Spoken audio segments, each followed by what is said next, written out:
किसान आंदोलन का 10वां दिन है। एमएसपी गारंटी कानून सहित अपनी मांगों को लेकर डटे किसान आज फिर दिल्ली कूच करेंगे।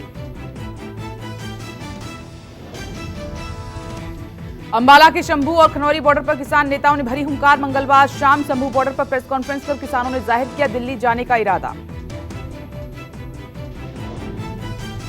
एसकेएम राजनीतिक के नेता सरवर सिंह पंढे ने कहा कि हम बुधवार को शांतिपूर्वक दिल्ली कूच करेंगे, रोकने पर कुछ हुआ तो सरकार जिम्मेदार।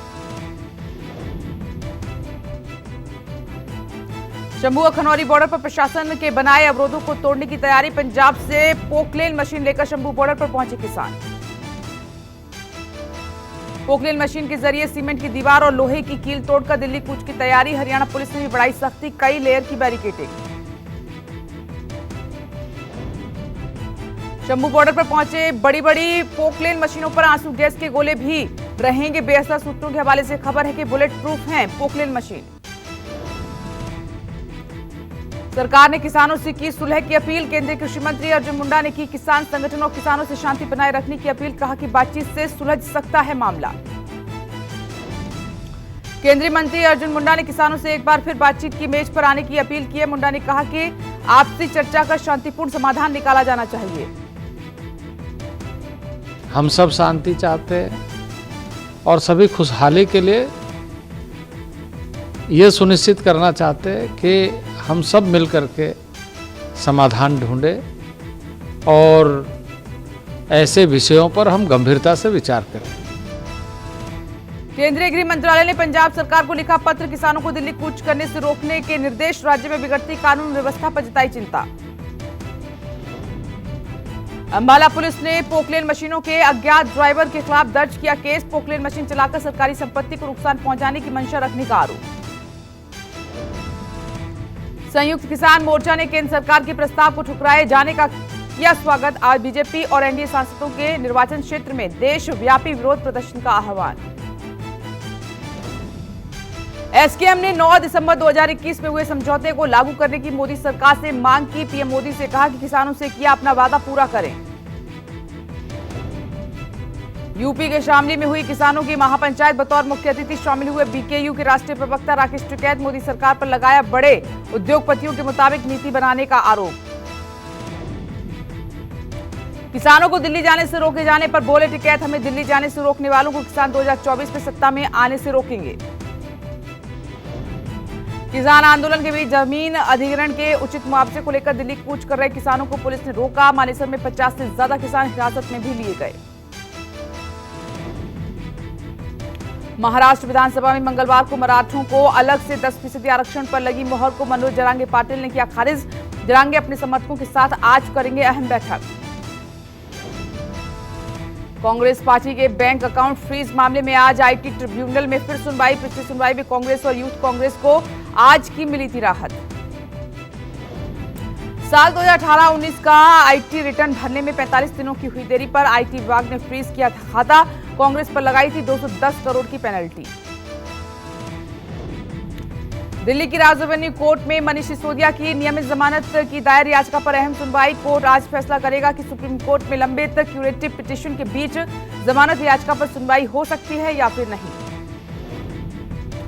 दिल्ली हाई कोर्ट में विधानसभा से अनिश्चितकाल के लिए लंबित 7 बीजेपी विधायकों की याचिका पर सुनवाई। दिल्ली विधानसभा के बजट सत्र में एलजी के अभिभाषण के दौरान हंगामा करने पर निलंबित किए गए थे बीजेपी विधायक। रांची स्थित पीएमएलए कोर्ट में पूर्व सीएम हेमंत सोरेन की याचिका पर सुनवाई। खदान घोटाले में गिरफ्तार सोरेन ने 23 फरवरी से शुरू हो रहे विधानसभा के बजट सत्र में भाग लेने की अनुमति मांगी है। झारखंड के पूर्व सीएम और जेएमएम अध्यक्ष शिबू सोरेन को दिल्ली हाईकोर्ट से बड़ा झटका। लोकपाल नोटिस पर रोक लगाने की सिंगल बेंच के फैसले को सोरेन ने हाईकोर्ट के डिवीजन बेंच में दी थी चुनौती। दिल्ली में पीएम मोदी आज 9वें रायसीना डायलॉग का करेंगे उद्घाटन। ग्रीस के पीएम मुख्य अतिथि 15 साल बाद भारत के दौरे पर पहुंचे हैं ग्रीस के राष्ट्राध्यक्ष।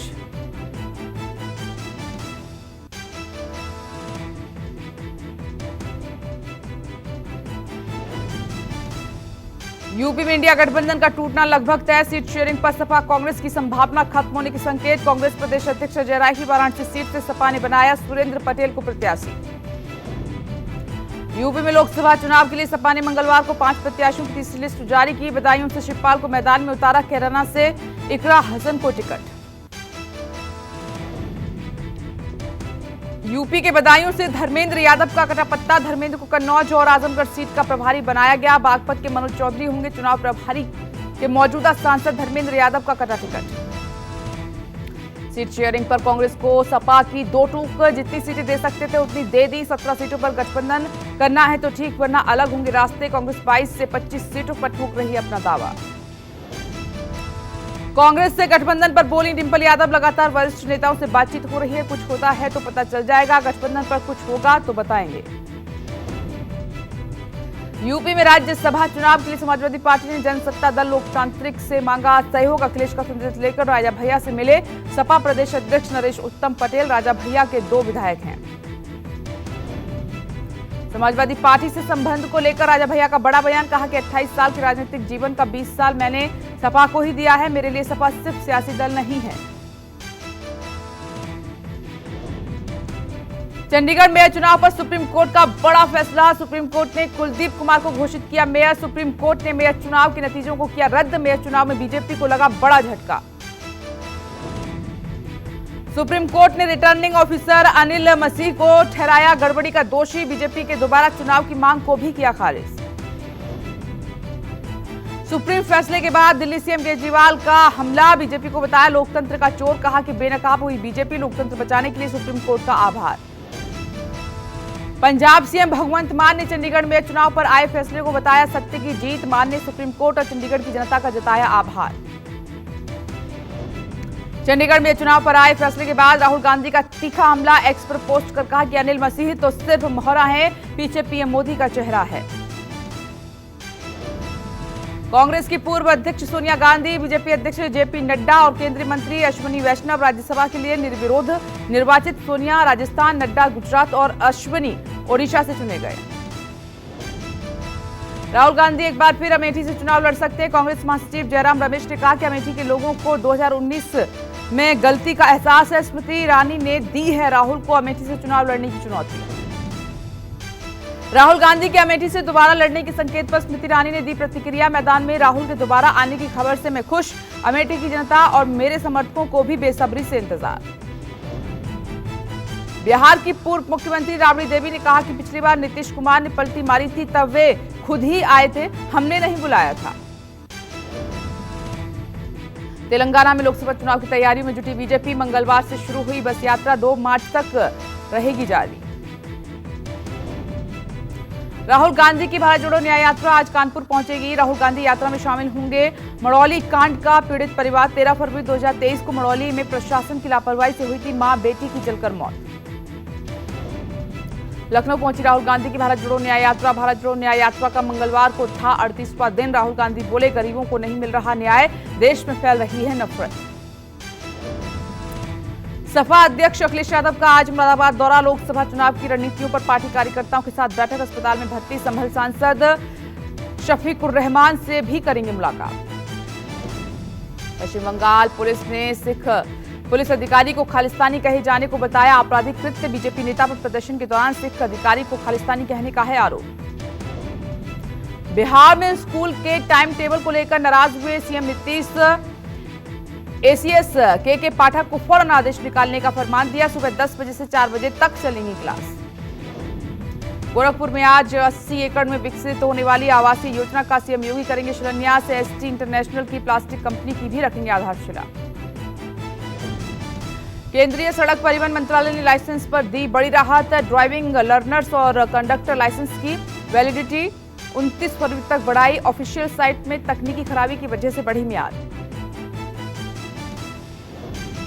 बिहार के पूर्व डिप्टी सीएम और आरजेडी नेता तेजस्वी की जन विश्वास यात्रा आज पहुंचेगी मोतिहारी। मोतिहारी में सुबह 10:30 बजे और बेतिया में दोपहर 1 बजे जनसभा। बिहार के मुजफ्फरपुर से आरजेडी की निकली जन विश्वास यात्रा। तेजस्वी यादव ने कहा कि हमारे साथ केवल एमवाई ही नहीं बल्कि बाप यानी कि बहुजन, अगड़े, आदिवासी और गरीब भी हैं। तेजस्वी ने बीजेपी पर बोला तीखा हमला। आरजेडी नेता ने बीजेपी को बताया डस्टबिन। कहा कि पहले वॉशिंग मशीन थी, अब कूड़ा है। सीएम नीतीश कुमार को लेकर तेजस्वी का दिखा नरम गरम रुख। नीतीश की दोबारा वापसी की अटकलों पर बोले, अब बिहार की जनता ऐसा नहीं चाहती। इंग्लैंड की बर्मिंघम यूनिवर्सिटी ने सिख स्टूडेंट को मुस्लिम समझने की भूल पर मांगी माफी। सिख स्टूडेंट के लंगर ऑन कैंपस को यूनिवर्सिटी ने अपनी पोस्ट में डिस्कवर इस्लाम वीक लिखा था। पाकिस्तान की इस्लामाबाद कोर्ट ने नवाज शरीफ की पीएमएलएन को दिया झटका। चुनाव परिणाम में धांधली पर राजधानी के NA-46, NA-47 और NA-48 के रिजल्ट निलंबित। तीनों सीट से जीते थे नवाज समर्थक। पीएमएलएन की महिला नेता मरियम औरंगजेब का विवादित बयान वायरल हो रहा है। इमरान सहित पीटीआई नेताओं के सिर कलम करने की वकालत। 9 मई 2023 की हिंसा को लेकर मरियम ने दिया बयान।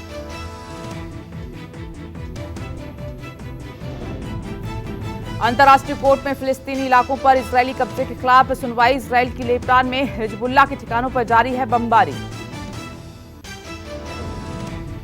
चीन के बेल्ट एंड रोड इनिशिएटिव की वजह से मालदीव के कर्ज की जाल में फंसने का खतरा। मालदीव पर $4 अरब तक बढ़ा है विदेशी कर्ज। मदद की अपील को चीन और तुर्की ने किया अनसुना। हिंद प्रशांत में चीन और रूस के बढ़ते खतरे को लेकर ऑस्ट्रेलिया का बढ़ा रहा है नौसेना की ताकत। लड़ाकू जहाजों का बेड़ा 10 से बढ़ाकर 26 करने का ऐलान। रमजान के महीने में इजरायल और मुस्लिमों के बीच संघर्ष बढ़ने के आसार हैं। मुस्लिमों के तीसरे सबसे पवित्र स्थल अल-अक्सा मस्जिद में एंट्री पर बैन की तैयारी। 10 साल तक के बच्चों को ही इजाजत मिलने के आसार हैं। इंग्लैंड के खिलाफ चौथे टेस्ट से बल्लेबाज केएल राहुल और तेज गेंदबाज जसप्रीत बुमराह बाहर। बुमराह रेस्ट पॉलिसी, जबकि राहुल अनफिट की वजह से बाहर। तेज गेंदबाज मुकेश कुमार की हुई वापसी। टीम इंडिया के स्टार बल्लेबाज विराट कोहली एक बार फिर पिता बने हैं। 15 फरवरी को उनकी पत्नी और फिल्म एक्ट्रेस अनुष्का शर्मा ने बेटे को जन्म दिया। विराट और अनुष्का ने अपने बेटे का नाम अकाय रखा है। रांची में भारत इंग्लैंड के बीच खेले जाने वाले चौथे टेस्ट पर आतंक का साया। खालिस्तानी आतंकी गुरुवंत पंत पन्नू ने दी धमकी। रांची के एक थाने में केस दर्ज। आईपीएल 2024 का 22 मार्च से होगा आगाज। आईपीएल चेयरमैन अरुण धूमल ने मंगलवार को दी जानकारी। कहा कि सारे मैच भारत में ही खेले जाएंगे। चुनाव के मद्देनजर पहले सिर्फ 15 दिनों के शेड्यूल का होगा ऐलान।